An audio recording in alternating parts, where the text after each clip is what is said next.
want to capture that state through this means. Look at where it has landed us now. Have you seen where they were going ab initio? So let nobody come and tell me, how can we avoid what happened? Nothing. There was nothing wrong in River State. They just hijacked that state. Because Fubara was implementing the Supreme Court ruling. He was doing it obediently, dutifully. Instead of them to encourage him, they say, no, if we now do it, our plan is over now. They now hijack it. All right, and people are not asking Tinubu, why didn't you allow this man to implement Supreme Court judgment, which have already started? Let us see where the problem will now come from. Nobody is doing that. You can see how people are being conditioned to believe falsehood. That means tomorrow they can use the same system, manipulate it in another way, and then get away with it. And we see me say, yes, he did it. If not for him, in fact, River State would have born. Ghana is burning. The northern leader can tell you, go bring state of emergency where insecurity is drowning all of us. Yes, while you give your final thoughts, Barrister, let me just ask him this. Do you think that a state of emergency declared in River State was justified enough as compared to other states, and of course the insecurity that we find in those states?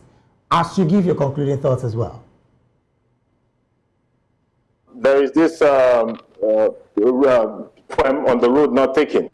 When you don't take a road, you will not know what should have been there.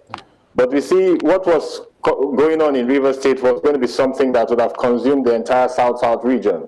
It would have brought militancy of an untold dimension back to life again. It would have crippled the Nigerian state. We saw a situation where non-state actors were being heavily armed in broad daylight. Comrade, this is you assuming. This is you assuming, and I really want you to really be specific. That is not an assumption. That's an assumption, because what you just said is an assumption. But let's face no, it's not an assumption, because that was the direction it was going. I asked a direct question, and I need you to answer directly.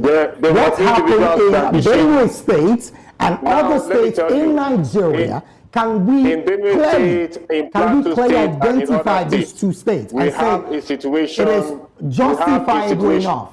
Let's not assume. Let's educate Nigerians. That's my direct question to you. I want you to give me a very direct answer if you can. But if you can't, let's have your concluding thoughts as we wrap up this conversation. This is a direct answer to you.